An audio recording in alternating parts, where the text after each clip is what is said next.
Yo, what is up gamers, it's Sebastian coming to a brand new video. Now you may have noticed ever since New Year's I've not really uploaded much. That's because I was ill. But if you would like me to feel better, as I am starting to feel better, but if you would like me to feel better even more, then you should consider subscribing, because your subscribing powers will give me life, or yeah. So anyway, subscribe, leave a like, comment, etc. And in this video, we'll be doing Runick deck profile. You may be thinking, oh my god, they hit Color the Mice, they hit Popularity. How are you going to build Runick in the most disgusting way possible? Well, here we go. And so here we are. Here we have Runick with Color the Mice, Popularity at 2, but it's the new ban list, because so they're at 2. Yes, so basically a pretty similar deck list. I've changed a few things around. I've added more to the extra deck, which was there before the ban list, but there wasn't really a reason to make a new video. But anyway, so I'll be showing you, gamers, the new deck list, and I'll be showing you some gameplay later, so be sure to watch the whole video. Give me that watch time.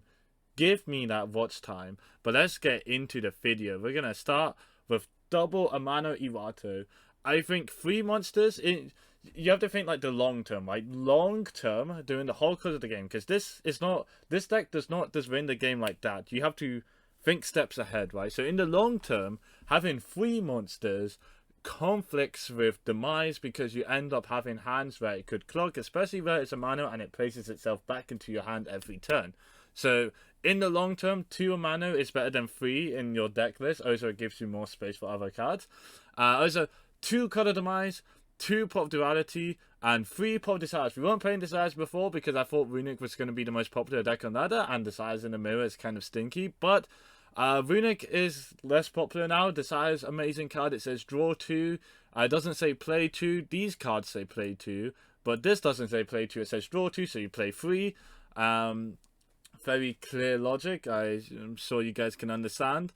The banishes doesn't really matter too often. You play so many Runick names where, for the most part, you're not going to screw yourself over with the banishes, and it just gives you insane tempo. You go +1, easy. I know there's a digs for more floodgates, which is the true reincarnation, but we're not going to talk about that. Then we play 3 Runick Fountain. Seeing Fountain is good. You don't need Fountain to win, but you do need to see Fountain eventually to win. And obviously, if you lose access to your Fountain, your mid to late game doesn't exist. Okay, so you do need 3 Fountain. But 3 Messenger apiece.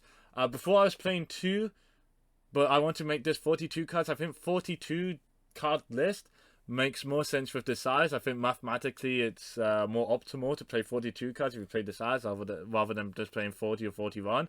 So we are playing 3 Messenger apiece now rather than 2. Note, interesting note, every TCG YCS since Mystic Mine has been banned, Runick has 4 tops. And in both of those YCS, in all 4 of those tops, they were playing Messenger apiece. Why? Because this card is broken. I don't want to hear any more comments, any more hate comments online about people saying, oh, but Messenger apiece does nothing. That's the point. It does nothing. Which means if nothing happens, you win. So yeah, Messenger apiece, broken card, 3 off or 2 off, whatever. Depends on how you think of the maths, but probably a 3 off. Alright. Runick names, 3 tip, yeah, 3 flash and fire, 3 destruction, 3 freeze and curses, 3 slumber, then we have 1 storm. I don't think more than 1 storm is worth it, because at the end of the day it doesn't actually help your advantage game. It's a nice win condition, it's a win button, but that's more mid to late game relevant, which you only need 1 of the card to win with it. If you banish it off the size, it's fine, because you still have all your other Runick names to deck out with. It makes getting to like mid to late game easier, and it makes your mid to late game easier, but you don't need more than 1 for that. Right, okay, Golden Droplet, similar reason, it's for the mid to late game. I mean, it's a broken card, but you definitely don't want to play more than 1. And then this spelling is like mid, but it's a name. Like, it's important to play the names. And then we have 2 Rivalry, because it says 2. We have 2 Skill Drain, because it says 2. We have 2 Ghost and Match, because it says 2. And then 3 Grave of the Super Ancient Organism. This card destroys FTKs, OTKs, ZTKs, LVK, Despia, and Sword Soul. Get those garbage decks out of here. Easy. Goes a match, could be deck only 1. depends on what you think you're going to see on ladder. Again, ladder is literally just you roll the dice because there's no real meta game. If you're playing this for the Challenger Cup, then I would consider probably deck Numeron over skill drain. However, if you see here, this says HUR. That means I am broke. So no deck Numerons, but I would probably play deck Numeron over skill drain. I'll probably play 3 deck Numeron. It's still at 3, right? If it's still at 3, then I'll play 3, cut a grave, still play 42 cards overall. If it's at 2, then you just replace these 2. Either way, I think Tick Blue is probably better than this. Skill drain is still a good card. Now it does conflict with Hugin, but for the most part, that doesn't matter. Okay, there's only one Duster in the game. Not everyone plays Duster. Okay, most forms of removal is Lightning Storm. In the mid, okay, literally after the first turn, Lightning Storm is a non-factor. Okay, and evenly matched. Some people are playing evenly matched, right? Those are non-factors after the first turn of the game, unless you play ultra aggressively and you play to clear the board, in which case, then yeah, you do open yourself up to Lightning Storm, but just play around it. So after the first turn, after your opponent has committed to the board, skill drain becomes much stronger because you don't have to play around Lightning Storm now. So I still think this card is amazing. It does say negate everything on the board, and that's pretty good. But I do understand some people are a bit hesitant, that they're a bit what's the word, cowardly, and don't want to play skill drain. I understand. This card is also skill drain, by the way. Then for the extra deck, we have 3 Hugin, just obviously 3 Mooning. This card's broken. This card combos really well with Messenger Piece. The Messenger Piece and Mooning combo is insane. And then we have 3 Gary, including this Royal Rare. Gary is a nice one. You play 3 because the name's important. Also, Gary is level 4. Amano is level 4. You get some random situations, right, where Baguska or Dagaris could come up.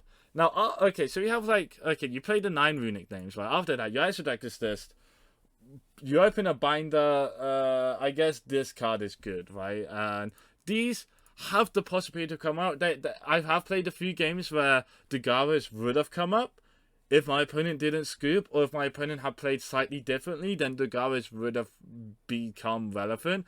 This is also important because if you summon Gary to try to block, if you want to chump block an opponent's attack with you can do it with Gary. If they don't attack with a Gary and they keep it on board, you can go Amano, overlay for Dagaris, and clear your extra monster zone, because this can be summoned to your main monster zone. So you can clear your extra monster zone so that you can now have access to summoning Hugin or Mooning just in case it comes up. I mean, like, these kills the EMC, sometimes you want to summon Gary to get Fountain back, and in those situations, being able to just go into Dagaris or Baguska is nice because it does clear your EMC. But for the most part, it probably doesn't come up, whatever. It can come up, so I would probably play it. We have Gravity Control, we have Orsa, we have Dark, and we have Unicorn. Orsa is free to make, but you're not really Orsa in anything. I don't know, this should probably be Liner. This should probably be Liner, but whatever. Dark, Unicorn, it's a combo. Ooh, it's a combo deck, actually. But anyways, I'm going to show you guys some gameplay, and I'm just going to show you this deck is still the same deck as before, basically. So, see you guys in a second. And so for the first match, we are going to be against Numeron. We're going to customize. This Numeron player is going to Ash. Oh no, we got Ash. We're going to pass on nothing. Doesn't matter. We have Goza match. As long as you have one floodgate, you're always safe. Your customize getting Ash rarely matters. We go Destruction here to banish the to stop the Lightning Storm so that we can keep Slumber alive, because we did draw 2 Slumber. We want to keep Slumber alive so that we can stop a potential OTK. But it doesn't matter. We go to match here to limit what the Numeron player can go into. Then on this gate we summon Mooning, I'm sorry, so Mooning will now make our life points go back up to 8k before he can attack next turn. That's very rated. If you do Mooning earlier, then he can kill you, so don't do Mooning earlier. We're going to tip, he's going to Ash again. So Ash doesn't really matter into Runick. If you play Runick, Ash rarely matters, okay, because you have so many cards that just make you draw free. And you're going to see later, Fountain's going to get Ashed, and it's just like, okay, I'll just on the next turn draw free. I don't really care that much. We're going to do out of here, and we're going to get to Fountain. Okay, now we have access to Fountain. We can go Fountain. This passed because we've used Slumber, unfortunately. Or did we? Oh no, we can't use Samba here. That's what. Sorry, my bad. He's gonna go small world for Ash. Okay, now our fountain can get ashed. I don't care. Okay, we're gonna slumber in end phase, get Moonin to take us back to 7k life points. He's gonna ash this. It's irrelevant. This alpha match is going to what? Next turn, alpha match beats over Moonin. That's it, right? So you see, we don't draw a card to make fountain draw free again. It doesn't matter. We just okay. We'll pass turn.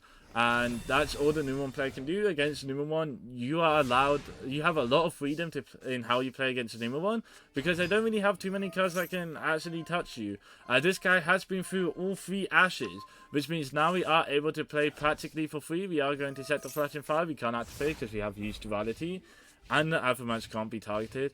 But I mean, we just on the alpha match attack, we're going to summon Gary, and here, okay, we summon Gary here because there's a chance he doesn't attack over Gary, and if he doesn't, we can summon a Mano, make Dogaris, draw 2, get more Runick names, right? So this gives us access to more Runick names. That's why we summoned the Gary here to chump block. It is likely that he attacks over this. I forgot what happens here. Yeah, he just scoops it. Okay. If he didn't scoop there, we make Dogaris there, and we get into more Runick names. We discard probably the Rivalry, probably the Messenger of Peace. But into the next game. And so in this game, we are going to be playing against, I forgot what it was, but if we just fast forward, so you see this Runick deck, the same as before the BANLIST. If you notice, in the gameplay we have here, there is literally 0 difference to how we would play before. And we're going to decide, we're going to Messenger of Peace, we're going to activate Fountain. Oh look, the BANLIST didn't change how Runick played at all. Now, I'm just going to say, farming replays for a Runick video is impossible. Why? Because a lot of your games are either too long for it to be good, or too short, like too long for it to be like still entertaining to watch, or too short for it to like actually matter. But here we're going to be playing against Hero, and you know, I'm going to be honest, this is a short match. We're going to Messenger, we have Gozen match. We're going to Destruction in response to this. We can't do it beforehand because it's a trap. They can change to Destruction, so you use Destruction on that. And then he's going to summon Liquidite, and now that he doesn't have a Dark on board, we're going to Gozen match there to lock his board to a non-dark type. We're going to Smiting Storm. We're going to go for Moonin, and we have the FTK, Messenger of Peace, Moonin, FTK. They can't do anything about that. They can't Lightning Storm because they control cards. And yeah, that's going to be it for this video. If you guys enjoy, please be sure to leave a like, comment, and subscribe. I'm going to be posting more content, but I'm also going to be posting more variety of content, not just Yu-Gi-Oh! Be sure 2023 is going to be big year. Be sure to subscribe to see more. There's going to be Pokemon videos. There's going to be, I don't know what else yet, but I have a lot planned. Okay, so be on the lookout for that. Check my channel every day. Don't actually just subscribe, ring the bell. Is that still a feature on YouTube? I don't know. Anyway, subscribe. Bye.